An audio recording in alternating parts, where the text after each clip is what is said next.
My name is B.J. Dupre, and lived in the neighborhood, moved into the neighborhood in 1980, and then lived here for 20 years. And then I've moved to Jamestown, and I am now just about to move back to Broadway. Gilda and her group, which we call the Old Italian Ladies, they were like, they had raised their families in the neighborhood, and it's really the reason that the Armory district was still intact, that these women were here, and they were stubborn, and they were very clear that it was their neighborhood, and that what happened was they saw lots of their friends move out. The whole urban flight that happened once after the highway was put in, the houses became vacant, or they went from being owner occupied to being, absentee owned, and then people moved in, and there was all this urban unrest that happened in '68. So in the '70s, when my dad first bought there, was still there were people who had moved in, and they were the people who were lighting houses on fire and selling drugs and drinking on their stoop and busting the bottles in the street, and they were really not a great group of people to have as neighbors. And so Gilda and these Old Italian Ladies, and they had involved my dad way back when, they were the neighborhood activists, and they had the West Broadway Incentive Corporation, and they were sort of the competing. At the time, it was sort of the competing neighborhood group, and but Gilda was really, she sort of was continuing to work with the mayor and the council people, and trying to get something, going in the neighborhood, and they were the reason that there was still a neighborhood here, because they were constantly meeting with the police and insisting that the city close down problem houses. And she lived on Chapin Avenue, diagonally across the street from that house that I first started to work on in 1971. So I met Gilda, and but she is herself, Louise Murgo.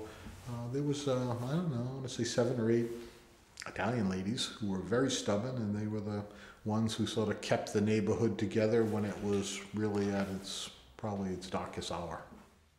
In 1980, I bought my first house. I had been living out of the country. I had been spending time in the South Pacific and in France, and I had a bunch of money that I had saved up, and I wanted to invest in something. And so first house I bought in the neighborhood was the corner of Messer and Westminster Street, and we go to move in, and the apartment, we decided half the building was vacant, and the first thing that had to happen was we had to put the doors, which had been kicked in completely, had to put the doors back on the apartment so we could lock the doors, and then moved in. And so we were sort of camping out there in this apartment, and it had a few tenants who were there. The tenant who lived directly below me on the second floor, he paid the highest rent in the building, and that was $185 a month. At the time, the lots next door on Westminster Street and the lot behind the house, which is now the parking for the house, they were lots, they were empty, and stolen cars would show up there on a regular basis, and you could see the ignition would be popped, and people would go and get in the cars, and the kids, there was juvenile delinquents who lived in the neighborhood who were, they were criminals. They were young criminals. They were all like, 15, 16, 17 years old, and they were breaking into houses, and when they broke into a house, they would, if they saw the curtains move across the street, they would go back there at 2 o'clock in the morning, and they would throw rocks through the front window of the house and yell at the people who were there, "If you talk to the police, I'm going to burn your house to the ground." And they would do this. And they had basically that whole area between Oak Street and Willow Street, they burnt. Actually, I didn't believe that this was actually going on, but in fact it was what was going on. So anyway, we sort of had this uneasy sort of truce that went on until one day I was upstairs on the 3rd floor looking out the window, and I see the juvenile delinquents, and they are basically cleaning out the corner store on Messer Street. Anyway, so I see Vinny a couple days later, and he was one of the main criminals. And these guys were really pretty bad news. And he said, "You know who called the cops on us?" And I'm like, I said, "Vinny, you need to get with the program." I said, "When you can't be ripping off people in your own neighborhood." I said, "The people right across the street, anybody can look out the window and they would see you ripping off the store." I said, "What do you think?" Anyway, the next night, the carriage house behind the house directly across the street burnt pretty significantly. And I realized, oh my God, this whole thing that I heard from other people about them threatening to burn the houses down was true. They were actually burning people's houses down to threaten them. At that point, I had it out with them. I told them, they said, mind my own business. I told them it was my business. Anything that I could see from my house, anything that I could see, if they were involved with it, I was going to be on their case, and I was involved. And so at that point, we sort of went to war, and we got some other neighborhoods. And that's about the same time that the neighborhood group was founding. But it started off, and it was a group of people who said, we should get together. And it started off as the West Broadway Homeowners Association. At the time, we had some people who were really concerned that it only be a homeowners association. We said, well, why does it only need to be a homeowners association? They said, well, imagine that they only wanted people who lived in the neighborhood to become members. And I said, well, and the question was, well, why? And he said, well, they could imagine if we have a meeting and it's some important vote and they pack the room with all these slum landlords from out of town who just come in and pack. I'm like, how good would that be if we had them all in the room with us? So I said, that's not happening anyway, but it went on, and we eventually, it was a small group and formed the West Broadway Homeowners Association, and it was the Homeowners Association probably for, I don't know, maybe almost 10 years until Ken Phillips, and there was a whole group that said, we should really make this more inclusive, make it a neighborhood association, and that was contentious at the time, but anyway, as it turns out, it was certainly a good thing for the neighborhood. I think why the Armory District really sort of got so much traction was right about the same time that I bought this house. And part of it was because I knew the neighborhood a little bit, and my dad had invested, in the neighborhood. And so, and there were these big, beautiful Victorian houses, and they were selling very inexpensively. The house that I lived on Hudson Street, right next to the Hudson Street Market community. I remember walking around because we moved in, and it was like, must have been September of 1980 or October of 1980, and then basically hunkered down and worked on our house for that first winter, and then the springtime came and ended up going out and walking around the neighborhood. And I remember going by the house at 78 Hudson Street, which is this big, Second Empire mansard, beautiful house that I lived there for quite a while when I raised my kids there and stuff. But the house was sitting there on this triple lot with a 3-car garage, and the house was the paint was all peeling, and the windows were out, and the first floor, all the windows basically was boarded up. And I said, wow, this is amazing. You walk around and see these these big grand Victorian mansions, and they were, they were empty, and they were clearly not going to sell for a lot of money.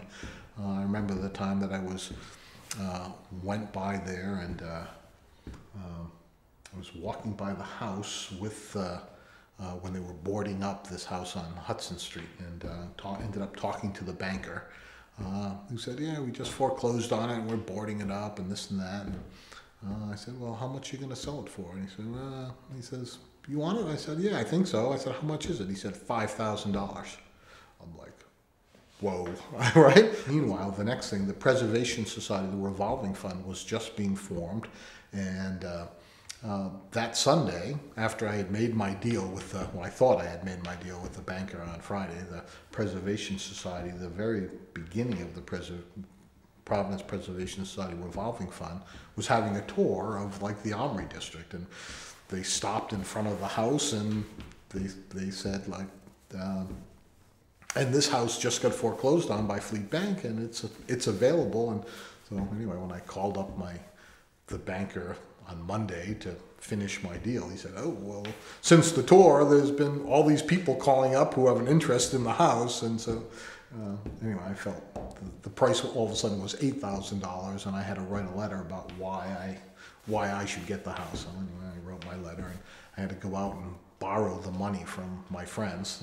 I borrowed basically $100 from 5 people. So again, I was like 21 at the time, maybe 22 at that point. But anyway, I had to borrow the $500 to make the down payment to do that house, and that was really one of the first houses that was sort of one of the first painted ladies in the Armory district, because when we painted it the colors that you see it today. But at the time, this was not so many houses were painted in a Victorian style. They weren't painted at all. The paint was pretty much peeling off them. When we first started, you couldn't say Armory District, because as soon as people, when you advertised an apartment for rent and you said, "Oh, it's in the Armory," they say, "The Cranston Street Armory?" They say, "Yeah," and they'd be like, click. They're like, and you get this was a thing. Who would want to live near the Cranston Street Armory? You could not say that. So we used to say, we would advertise it at the time. Everybody was using the Providence Journal pretty much to advertise apartments for rent. So we would put Broadway West. So it would show up in the beginning of the listing. So people still wanted to live on Broadway.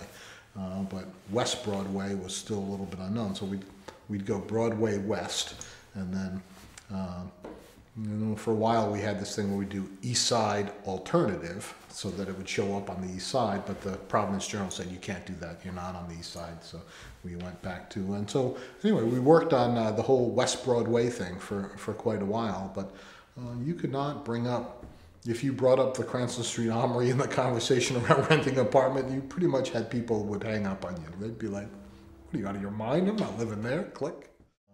If you look around the city in this past, the past downturn, the Armory District did much better. All the historic districts, in fact, if you look at Elmwood, Upper Elmwood, Lower Elmwood, the Armory District, all of the historic districts saw a lot less foreclosure, a lot less abandonment of the buildings. So that's because